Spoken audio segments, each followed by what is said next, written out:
Gttv News and I am Mary S. Jarju. Thanks for joining us. First, the headlines. The Gambia registered 4 new COVID-19 cases, bringing it to a total of 34 cases.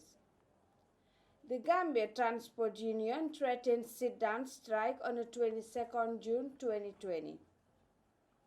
The Minister of Finance and Economic Affairs, Mr. Mamourinjai, updated the lawmakers on the expenditure of government from January to end of April. Mr. Amadou Skatijane appeared at the TRRC on Tuesday to give his testimony on his life experience through the Jammeh regime. In a recent interview with Gttv, Mamadou Sabali, former Secretary General, calls Justice Minister Batambedu Otif in relation to the sales of properties of former President Jammeh. Now the news in detail.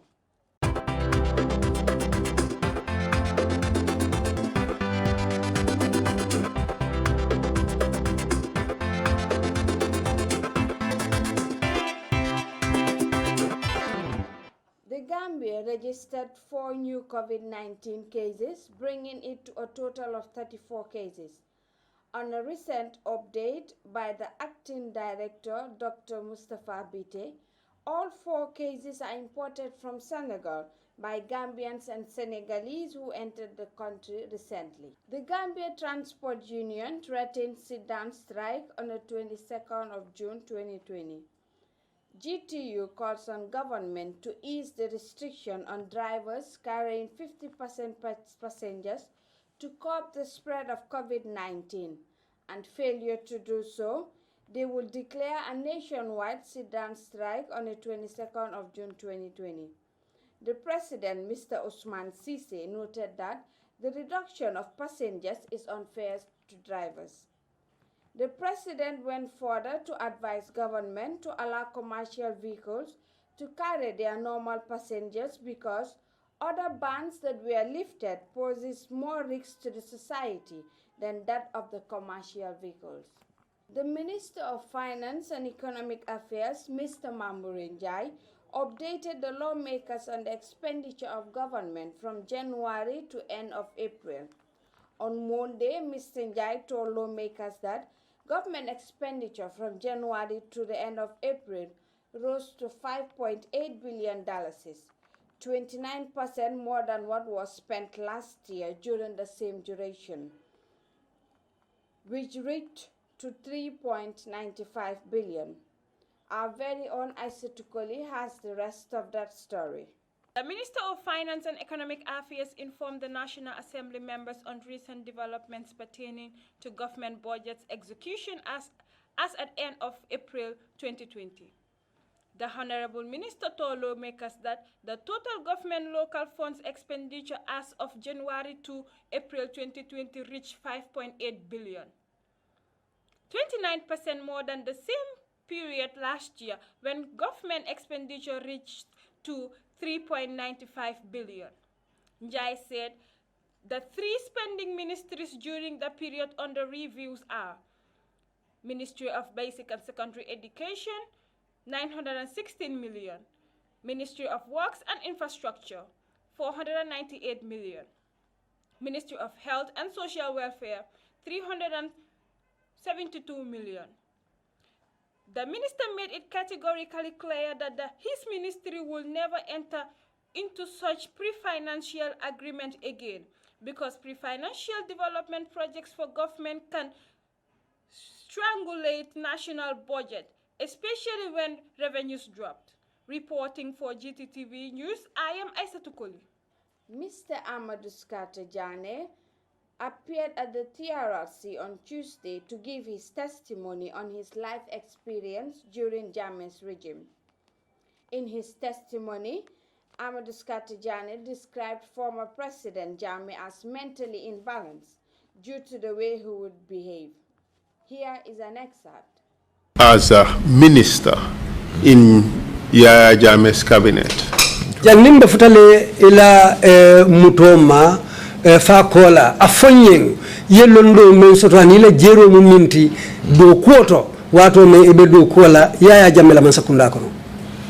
Well, I had concluded that Jammeh was very unpredictable. Namen soto je folo wala minti Jammeh mu boleti mo bukamen na ko haymano. To put it in very flowery language. Uruka akumo bonyoto ka banke anyama. He was ephemeral. He changed color and mood frequently. Would that describe him well? Amunda mosafo ko abele ko nyankonkorongo. Me yalon ka kala kuloro na la kulu falim ne wati o wati. In fact, I thought he was mentally unstable, so yours may be even better, but I believe he was mentally unstable. Ntela la no momenti no tumo ngaje ko mole men sondo mo mantima hakilo ta bala ntela jero mu woleti ngamuta woleti ko mo façon le mwati mo men sondo mo mantima. I have never had Nyankonkorong, but I think that too could be quite apt. Mr. Chair, wouldn't you think? Do you really want to bring me in this? Nyankonkorong. It's chameleon. I think that's what they call a chameleon, which changes color every time. Quite interesting. Maybe that too would capture his personality. Akwa sekeno wosi akenya wala amanya fanan satanole. I agree, because there are times when he would seem very happy and seem jovial, and the next minute he's ready to essentially eliminate the person he was playing with. In a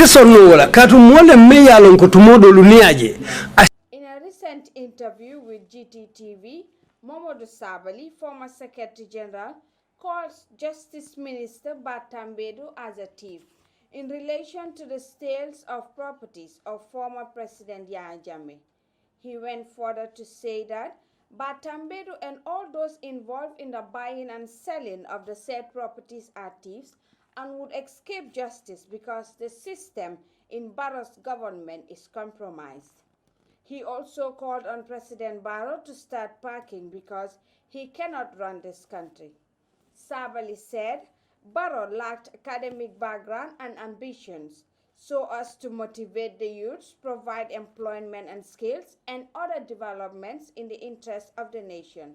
Here is an excerpt. You know, one happy Batambedu, more than 7 months ago, that he will go down in history as the worst Attorney General in the history of this country. Fine, Batambedu amut any right to sell off the IJMS properties. What happened last week? Gambia deglu lenma. Duma wali wa dama de muna observe. Tesin dimbali yara bi idnillahi ta'ala. Legi ma give signals of things that are coming. Alaji Sedi Barrow is a blight on the TRRC, on Baba Gale Jallow, on all the hypocritical fake activists. Dalasifists, I call them. The Minister of Tourism and Culture, Honorable Ahmadba, joins other African countries in an online conference to discuss the impact of COVID-19 on the tourism sector. This is what he had to say. First of all, let me say very special greetings to Dr. His Excellency Salim Al-Malik, the Director General of ICSCO, and of course my dear friend that I missed for so long, Dr. Talib Rufai, the former Secretary General of UNWTO, and my very beautiful colleagues I've not seen for quite a while because of COVID. I think we, as other speakers have said, COVID have taught us some bit of lessons. And out of these lessons, we've learned something that is positive, that we believe that post-COVID, we should be able to get things done. That would improve on some of our Islamic cultural values and practices. And I also believe that COVID have resubmitted us to God during our lockdown periods. Most of us took advantage of this particular moment to go into deep prayers, reflect ourselves, what we do, what we have done in the past. Where did we offend God? Where did we offend our neighbors, ourselves? And we reflected deeply and came out of COVID being very positive and indeed more committed to our religion, and of course our relationship with our neighbors, knowing fully well that God is in charge. And I'm so coming against the message to those who thought they have the power and have everything in their hands. A mere virus disrupted the whole world. And that shows what God is and what God can do.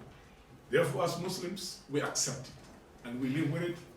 All we do is to submit ourselves to Allah, and which we did very well.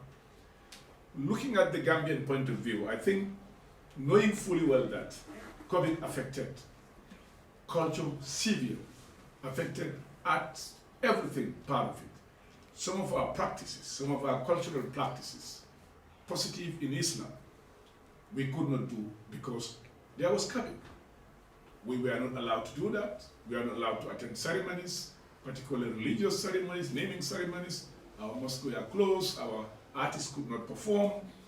We came to understand that as a country, there was also the need to develop a sector that we have neglected for so long.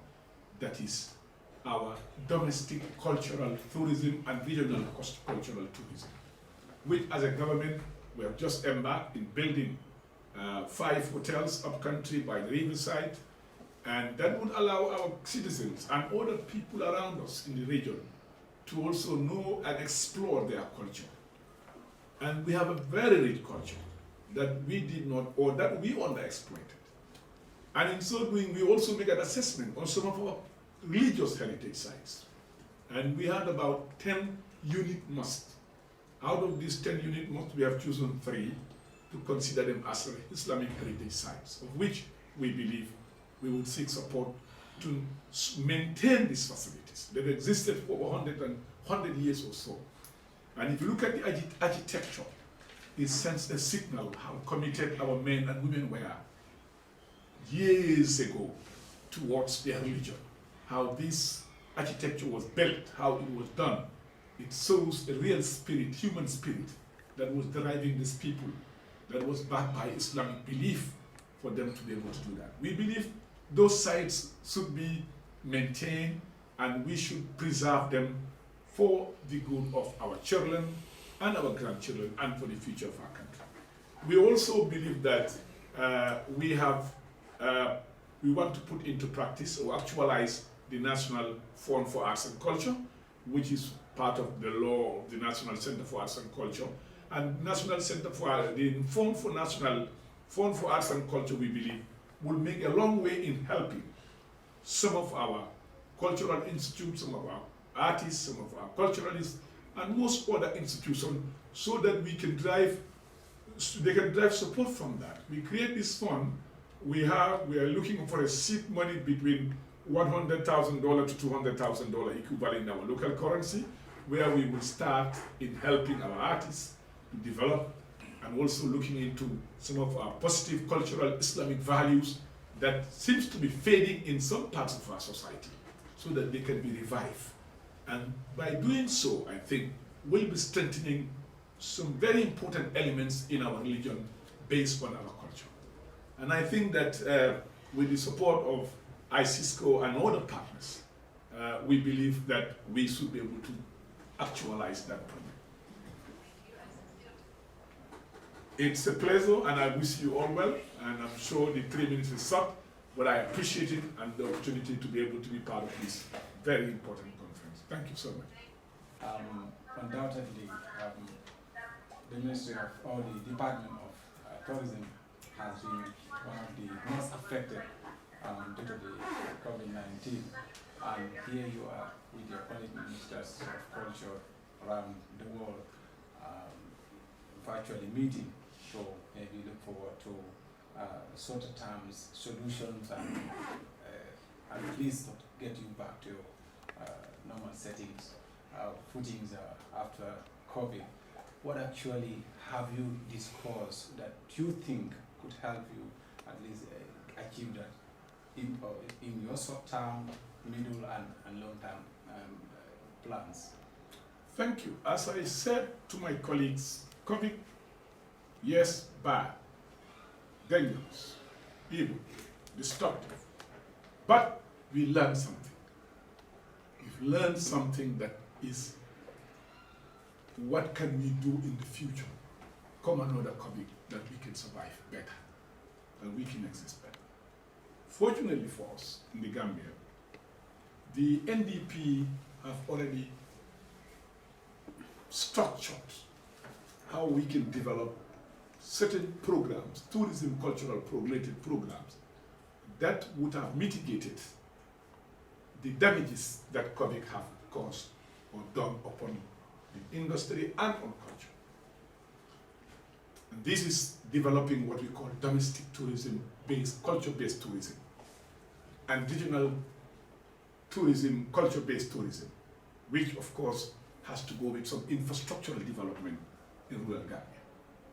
We have 5 hotels to build, and we as a ministry have been planning or working on this with our various agencies, the National Center for Arts and Culture and the Gambia Tourism Board, together with the Gambia Hospitality Institute, which of course has been training the personnel throughout the country to prepare them to be able to manage these facilities. The NCAC also have been preparing all the programs necessary to match culture and tourism together. And they've been doing that, and the Gambia Tourism Board also have been preparing the implementation of this project by way of the infrastructural development. How many countries participated in the conference? Well, 47 countries, 197 participants. Okay, how much revenue is your Ministry of Culture, Tourism and Culture expecting to lose if COVID should continue to the end of the year? Well, I cannot tell you that. To be honest with you, I know that we lose billions, but I cannot quantify how, because you see, tourism goes beyond finance alone. Every sector of our society benefits from tourism.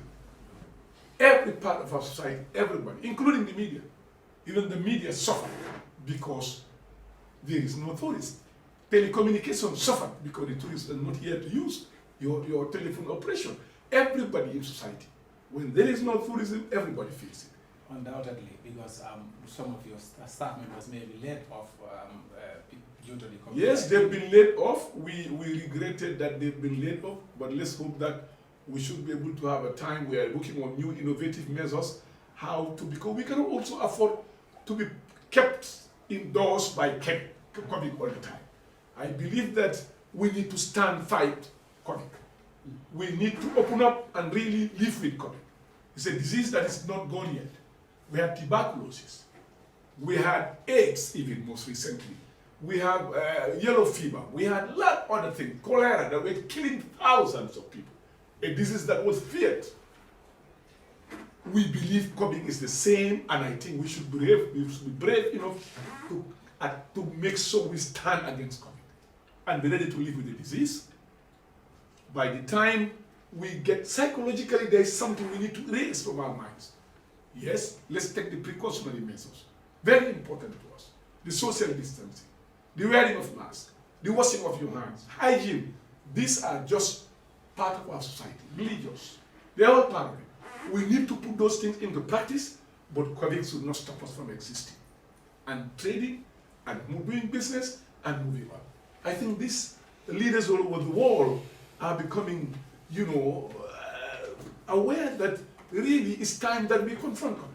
And we cannot be scared of COVID to our detriment, to the detriment of society. That's my strong belief. And that's why we're looking at ways how to really make sure that we continue existing, cannot be the same anymore. That I agree. Because the issue of social distance, the issue of wearing masks, the issue of a lot of other practices that particularly some of our folklores and conventions which are part of our society, our norms that are part of our society, part of our cultural practices, they need to be modified. Whether we like it or not, we need to adjust. But should that stop us from moving? The answer is no. We should be determined enough to live with COVID and be ready to fight and engage COVID. Thank you so much, Honorable. Away from that, in 2019, January, helping your ministry actualize their policies to make it a better ministry. Recently, we received information that that board of directors was dissolved. Yes. Would you confirm that?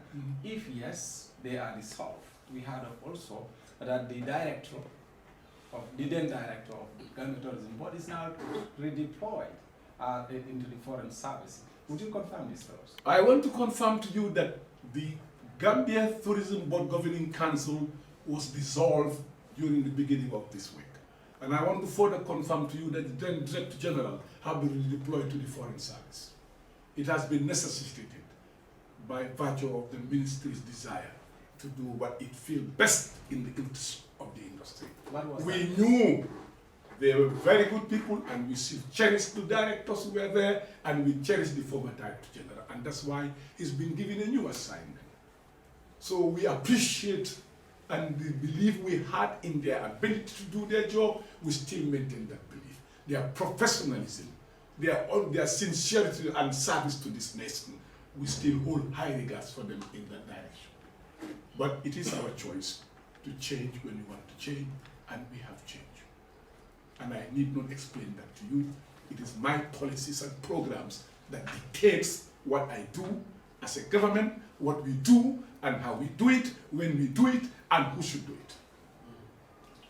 I owe no obligation to do that. Okay. This is all we have for you today, but before we go, a recap of our top stories. The Gambia registered 4 new COVID-19 cases, bringing it to a total of 34 cases. Economic Affairs, Mr. Mamburin Jai, updated the lawmakers on the expenditure of government from January to the end of April. Mr. Amadou Skatajane appeared at the TRRC on Tuesday to give his testimony on his life experience during Jammeh's regime. In a recent interview with Gttv, Mamadou Savali, former Secretary General, calls Justice Minister Batambedu a criminal and a thief in relation to the sales of properties of former President Yahya Jammeh. Thanks for watching. Till we come your way tomorrow, stay safe.